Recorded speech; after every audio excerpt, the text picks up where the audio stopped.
Soy matemático, poético, aristónico, astrónomo, geográfico, de náutico, sin duda del hombre para científico, quisiera enamorar. Estamos en una nueva entrevista para el programa El Trabón de los Pigüeles, en este primer capítulo de esta segunda temporada, y nosotros vamos a conversar en torno a nuestra música tradicional y sobre todo de quiénes fueron los primeros maestros y cantores y cantoras del mundo folclórico.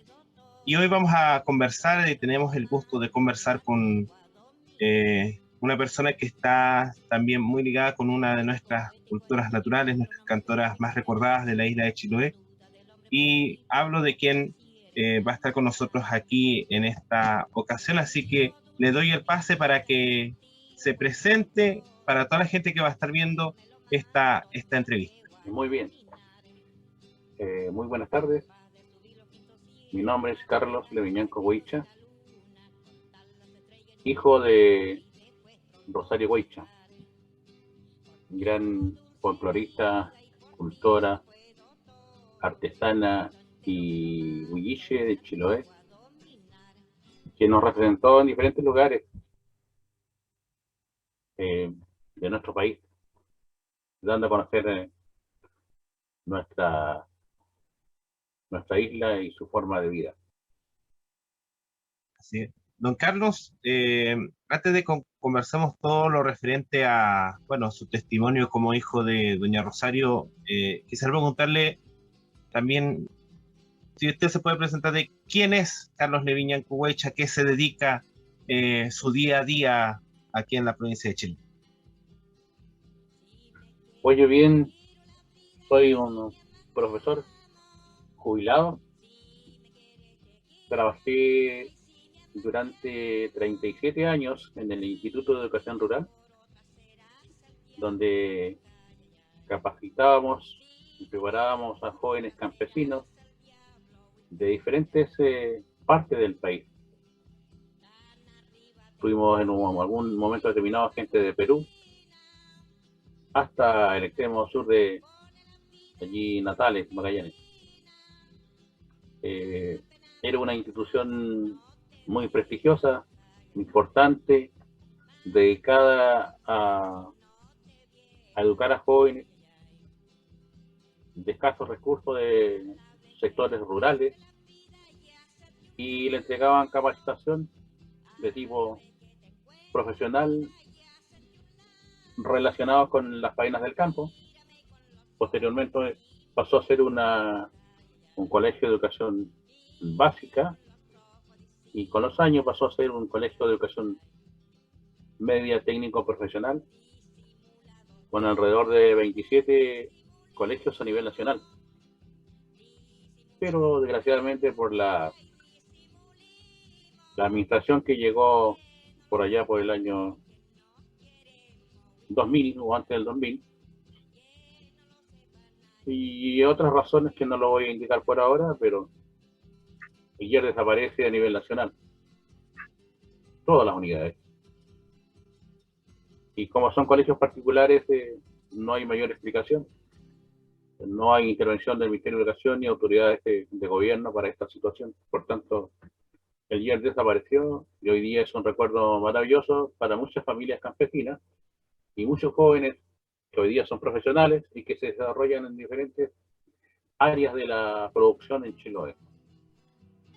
Yo actualmente me dedico a actividades pequeñas, artesanía en madera, cultivos de hortalizas, frutales menores, y participo con un grupo de usuarios del PTI de aquí de Castro, que depende de la municipalidad, y donde desarrollamos actividades importantes en el campo de la producción agrícola a nivel de faenas de tipo familiar.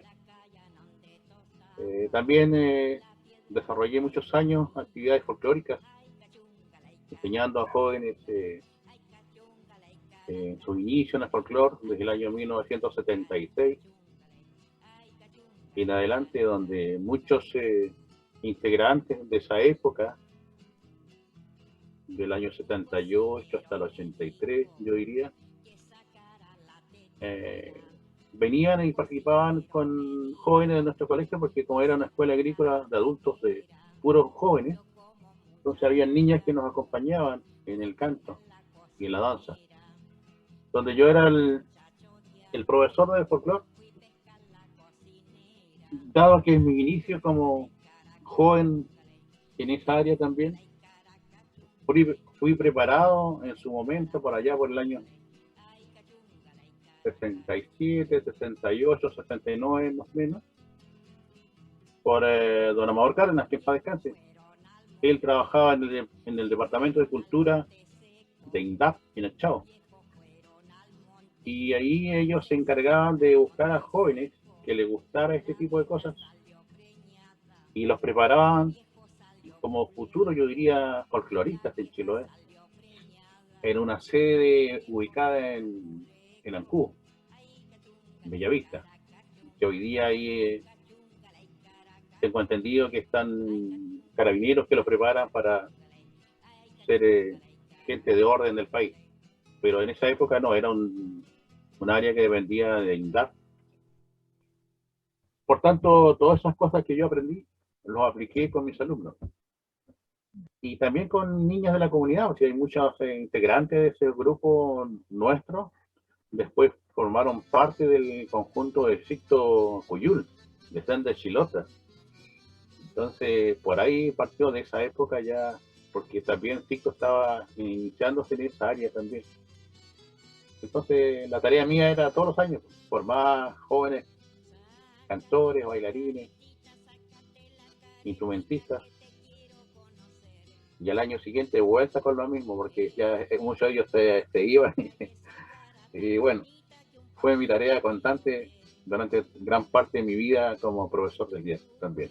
Aparte de entregar el área técnica en el área de agricultura, horticultura, en fin, eso. ¿Cuántos años duró su labor como docente, don Carlos? Yo me retiré el año 2012. Ya. En 2012 me retiré como docente. Obviamente que también jubilé. No digamos que son, tú sabes que no son grandes las rentas de los jubilados, pero me permitía hacer otras cosas de manera libre, no amarrado a un horario de trabajo. Y por lo demás que tampoco teníamos ningún colegio agrícola cercano acá. O sea, tenemos algunos en la escuela agrícola que está en el Chavo y en Ancú, y la nuestra que desapareció. Y bueno, los cambios se dieron después con todas estas cosas que se da a nivel nacional, y yo creo que fue justo a tiempo haberme retirado y dedicarme a otras cosas que también están ligadas de todas maneras con lo que yo hacía desde el punto de vista agropecuario, porque estoy en el área de investigación. Tengo en este instante un proyecto de producción de forraje hidropónico para aves, porque aquí en Chiloé nosotros no tenemos en invierno forraje. Entonces con gramíneas podemos hacer eso, y en el verano producir hortaliza hidropónica por el problema de que no tenemos agua.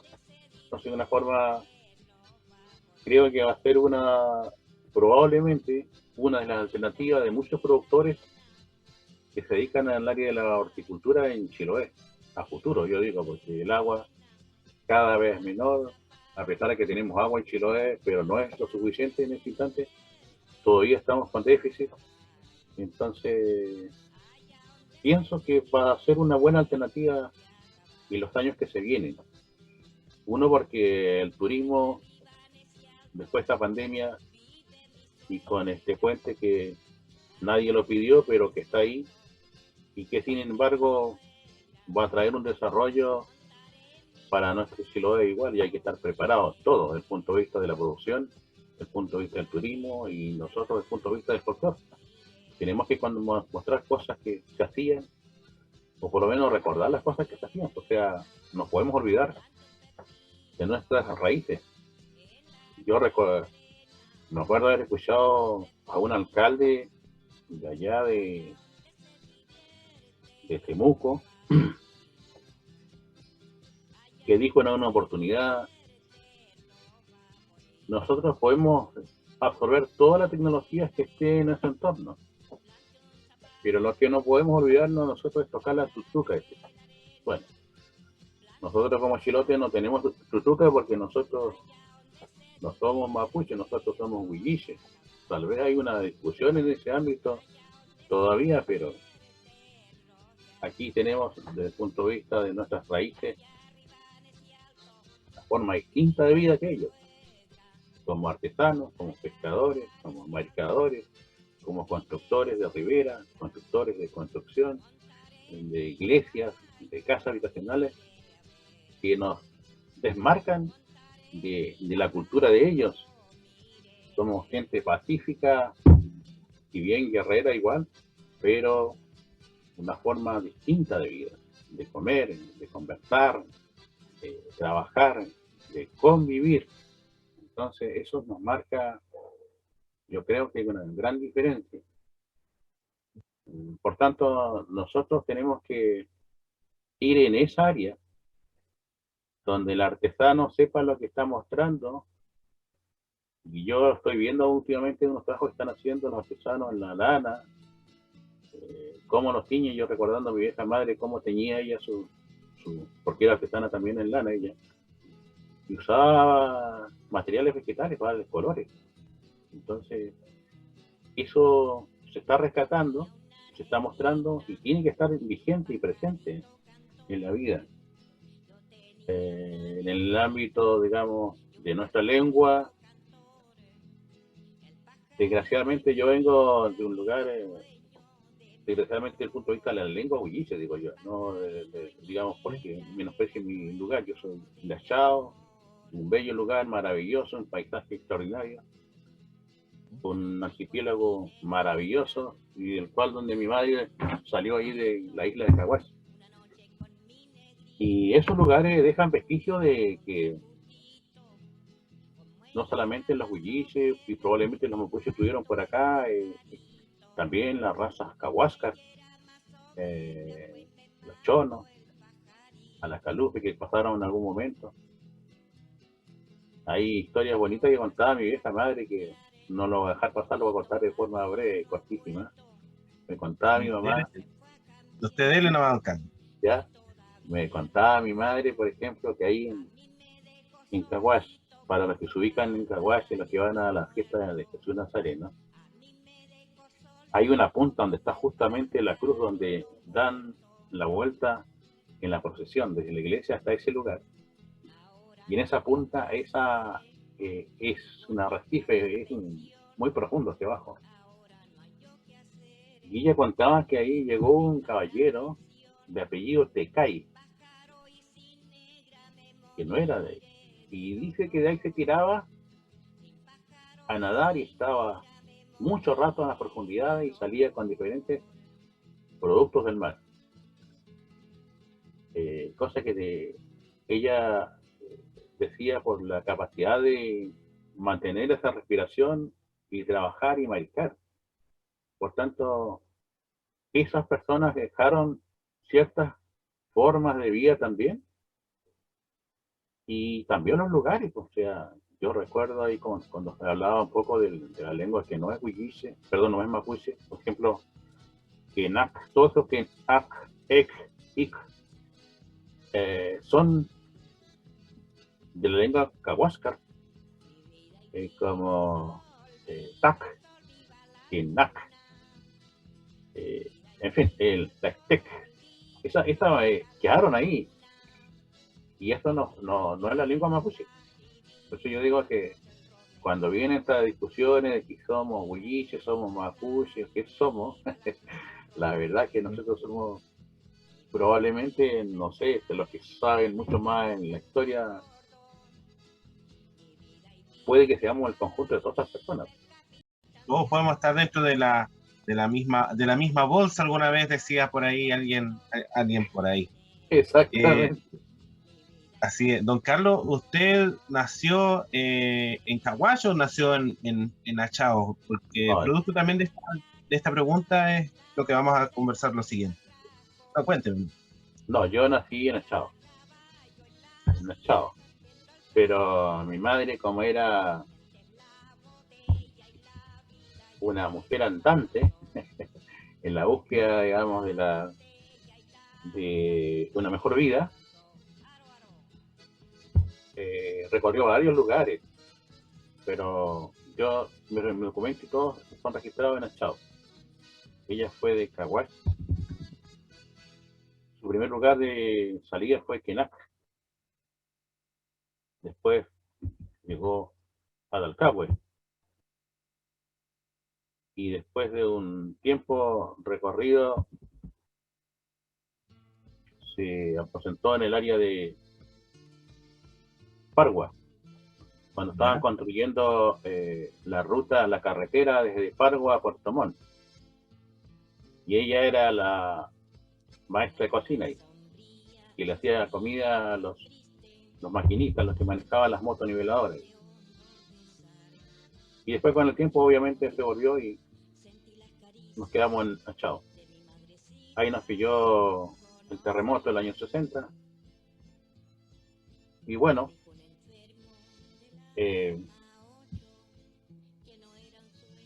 ahí hay otra anécdota de Rosario que lo voy a contar igual. Gente nomás. Le contaba a mis hijos, ellos saben eso, de mi yerno.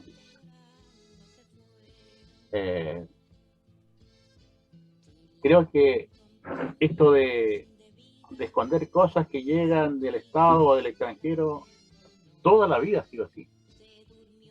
Pero escondido para los pobres, no así para los ricos. Entonces, en esa época llegaron alimentos y ella estaba a la vanguardia esperando a ver si le tocaba algo, porque ella como siempre dijo y fue así, mamá soltera, entonces ella quería alimentos para sus hijos y nunca llegaba nada. Entonces ella veía que los más ricos iban saliendo con cosas y los pobres no pasaba nada.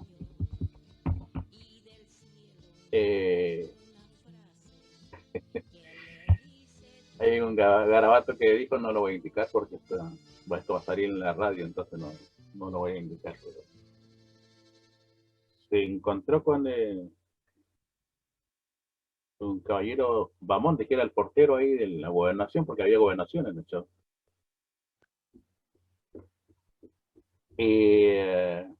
Le reclamó sobre la necesidad que quería de alimento para los hijos. Dijeron que no había y quería hablar con el gobernador y no lo dejaban, así que se metió nomás y se metió. Y el otro lo sacó, entonces ella, haciendo muy buen uso de su apellido Weisha, que significa guerrero o guerrera, se agarró del cuello del hombre y no se lo soltaba. Y ella le decía, suéltame, y el garabato que le vino encima, obviamente, al hombre, y no lo soltaba. Y en ese momento ahí, en un momento de fuerza del hombre también cayó, pero no se hizo nada, ni un daño. Así que con la rabia y todo que salió de ahí, de la gobernación, se fue a Carabineros. Y ella dice que enseguecida de la rabia casi no veía nada y se pasó a caer en el cemento. Entonces llegó a Carabineros y le dijo, mire cómo me dejó ese hombre de la municipalidad, dijo, el desgraciado tal por cual. Yo estaba solicitando alimentos. El asunto es que no era así, porque se cayó y producto de eso aumentó nomás su rabia y argumentos para poder hacer la denuncia. Obviamente que llegaron allá, sacaron al hombre, lo detuvieron y a ella le dieron de todo, que le dieron harina, arroz, fideos, azúcar por bolsa que llegaban de Estados Unidos en esa época. Hasta una carpa gigante le dieron donde podíamos vivir nosotros porque no teníamos casa. Entonces eso fue una de las tallas muy buenas que nunca se había contado de Rosario Weisha Leviñenko. Chao. Y don Carlos, bueno, yo creo que muchos han escuchado sobre doña Rosario y todo lo demás. de su historia. Y yo quisiera preguntarle también, ¿cuándo viene esa inspiración también de querer cantar, de insertarse dentro del mundo de la música, básicamente, doña Rosario? A ver, mi mamá, ella siempre cantaba.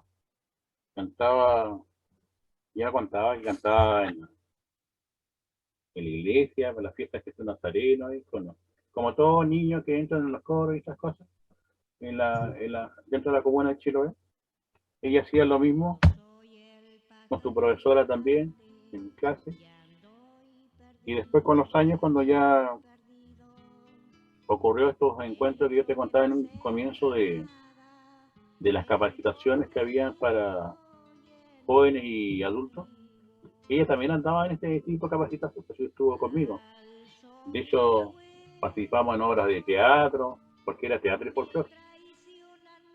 Y entre esas actividades, Don Amador y la otra profesora que se llamaba Roxana Bravo,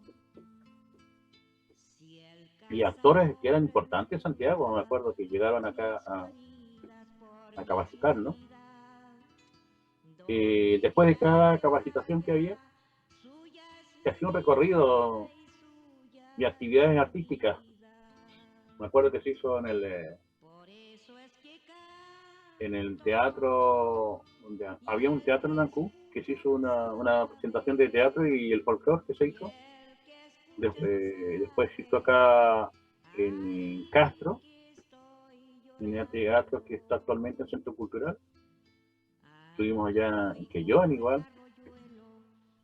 Y en eso había actividades como ya grupos folclóricos en sí, y cantos también. Pues.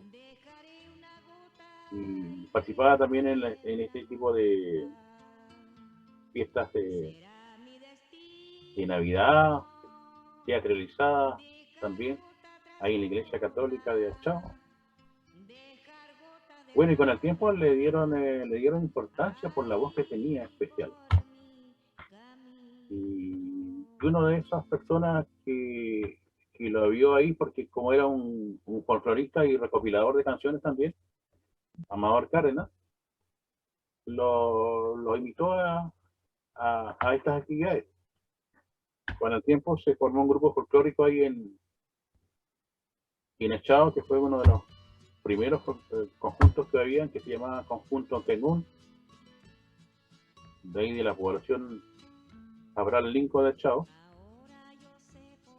Y de ahí, bueno, ya se empezó a diferenciar, digamos, por el tono tan especial que tenía su voz, muy buena afinación, y que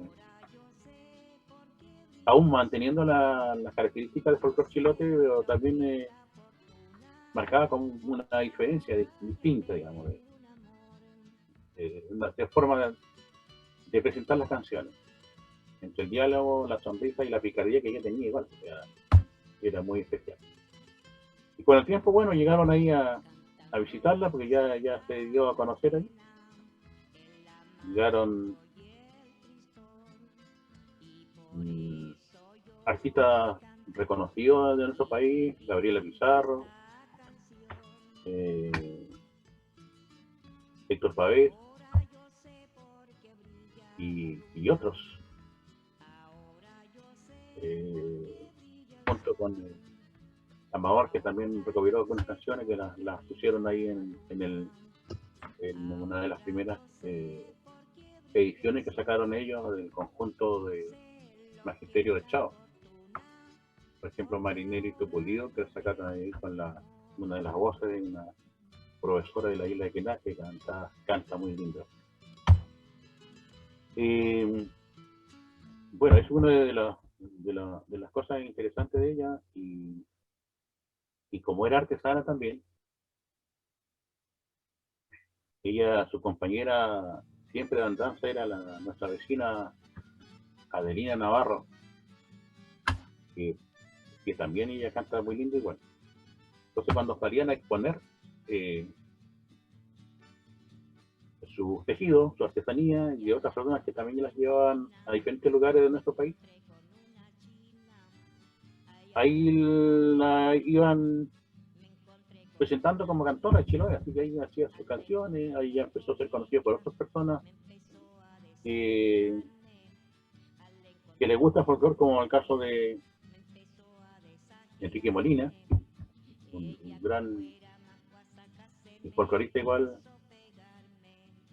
y de la zona central. Y en eso, entre el canto y la presentación de sus artesanías, también daba a conocer ella la ausencia de mi hermana, la Blanca, que se fue a trabajar en un momento determinado, a una edad de 15 años. Jamás volvió, nunca la encontramos, nunca más supimos de ella.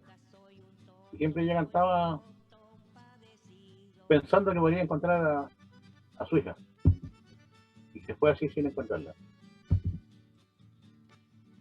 Bueno, con el tiempo la Rosario sacó 2 cassettes que yo lo acompañé como guitarrista y una profesora de Ancú, Varsovia Viveros de Ancú, que sacamos la matriz en la radio Estrella del Mar de Ancú, y después llevada a Santiago, y esto se llamaba Voz y Tradición de Chiloé. Acá tengo el casquilán, si se puede apreciar. ¿Se aprecia bien? Ya. ¿Se aprecia bien? Entonces, estas eran 2 cassettes. ¿Ya? Yo tengo el 1, pero como yo era muy buena gente, les presté uno a don Nelson Santana, un arquitecto que tenemos aquí en esta zona. Nunca me lo devolvió, así que ahora si sale al aire esto, capaz que me lo venga a dejar. Vamos a hacer todo lo posible para dejarlo al aire. Claro. La Voz de Tradición 1, yo tengo aquí el 2. Entonces, en estas canciones obviamente le hicimos pura guitarra, que hay momentos que se escucha algo como un bombo así, pero es la caja de la guitarra al fondo. Tenemos 2 guitarristas nomás con la Varsovia, perdón. Muy buena persona, excelente, así que ahí en corto tiempo nos juntamos como músicos, guitarristas y acompañamos a Rosario para sacar su primera muestra musical. Después ya, con el tiempo, obviamente ella, con los contactos que tenía con otras personas, a través del sello, no sé si se llamaba Sony Music antes y después pasó a ser CBS, no me acuerdo bien. Pero el asunto es que ahí ya se sacaron en CD temas de estos algunos y otros nuevos. Ya apareció con otro tipo de instrumento acompañado a nivel Santiago, pero ahí ya lo acompañó mi hermano Víctor Hugo, que para descansar. Él lo acompañaba y fue el que lo acompañó muchas veces en todos los encuentros folclóricos de Chiloé, porque la verdad que como yo como profesor no disponía de mucho tiempo, con la familia igual, entonces no solamente cuando llegaba a la casa y nos encontramos y guitarreamos y cantábamos en la casa, pero así como actividad donde pueda estar 2 o 3 días o fuera, a mí era imposible para mí. Pero por lo menos eso lo hicimos ahí con mi mamita Rosario en sus inicios, donde se estaba dando a conocer con la música y su canto, que hasta hoy día perdura, porque ella se fue, pero su canto quedó. Don Carlos, sé por ahí que hay no sé cuánto de leyenda o de mito podrá tener de que doña Rosario tuvo también muchas relaciones directas junto con Violeta Parra. No sé si usted me puede comentar algo al respecto también, por ahí lo he escuchado. La verdad que esa parte no la recuerdo, porque yo en un tiempo yo no estuve acá, porque yo estuve estudiando ahí cerca de Santiago, en un lugar que se llama Hospital. Entonces yo estuve durante 4 años. Entonces parte de mi verano lo trabajaba para seguir costeando mis estudios y venía ocasionalmente. Entonces esta parte yo la desconozco. Sí, he escuchado eso sí de algunos, pero no sé qué tan cierto sea eso. Lo otro sí me consta porque hay fotografías que Y don Carlos, ¿alguna anécdota que también pueda usted recordarse de doña Rosario en alguna actuación, en alguna presentación musical o en alguna grabación también? ah, anécdotas de ese tipo no, pero sí nos pasó algo muy lindo entre sus andanzas primarias, mm, no los escenarios, sino los otros escenarios de Convergente, porque también ella llevaba, por ejemplo, papa, chicha y otras cosas al Río Negro Horno Pirén, y allá lo intercambiaba, hacía trueques por alerce, y ella traía el alerce y después lo vendía acá. Entonces, en una de esas andanzas, íbamos en esas lanchas bambotas que le llamaban, que era una lancha grande, pero corta al final, con una curva metida debajo que donde salía el timón y se manejaba desde arriba, muy veleras. Eh, Veníamos en una calma y venía voltejeando, que se llama, porque van remando calmadamente, porque están el mar como una taza de leche que no se mueve, entonces la avanzaba muy poco. ¿Sí? Entonces alguien de los marinos, no me acuerdo su nombre, pero lo decía en Chibuño nomás, Chibuño ahí de Cahués, decía, ¿por qué no le pegas con el lazo atrás de la popa y va a ver que el viento va a salir enseguida?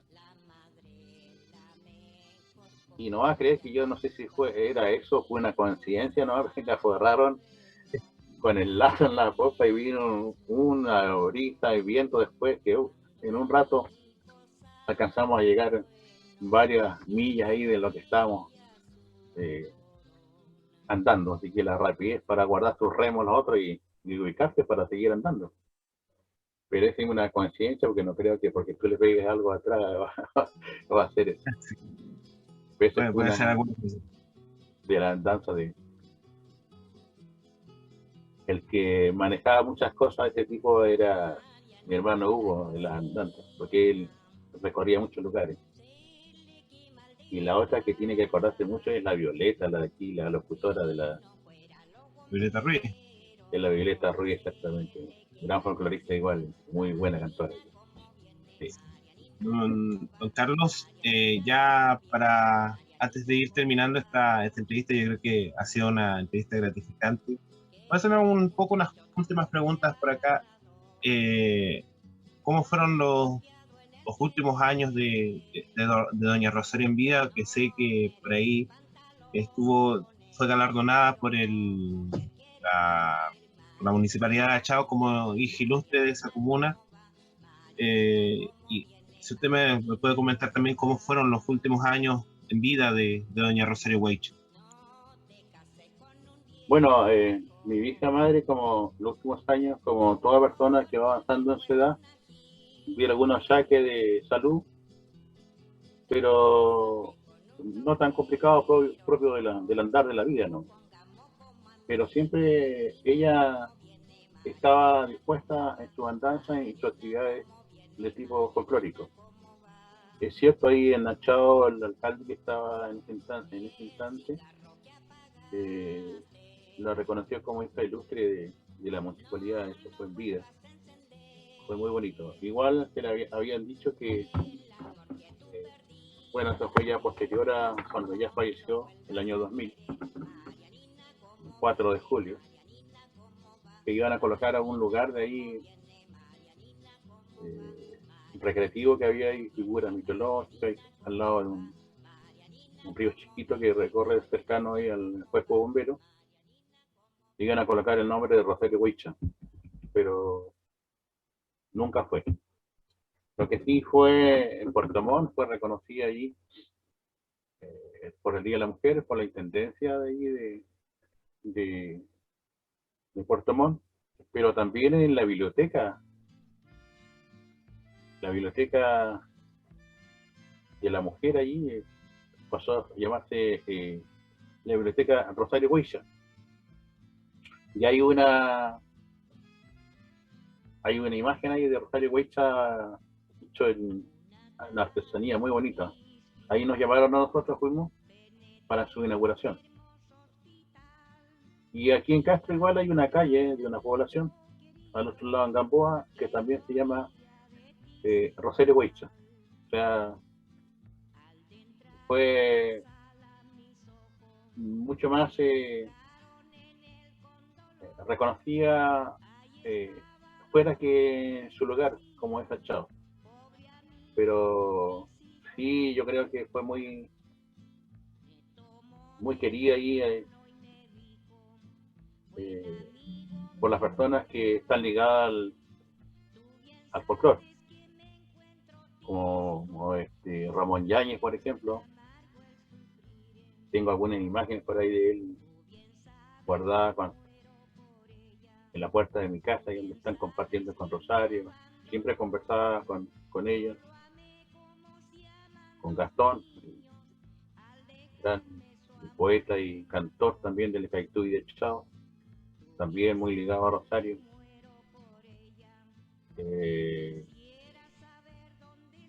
Hay otro poeta de Puerto Montt que hizo un poema ahí en el momento del funeral de Rosario también.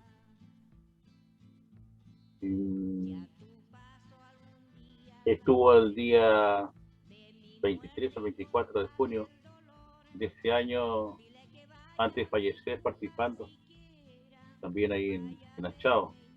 Y no sé si estaba bien, ¿no, Charito? O sea, los años que tenía, pero se mantenía participativa. Bueno, nunca se negó a nada.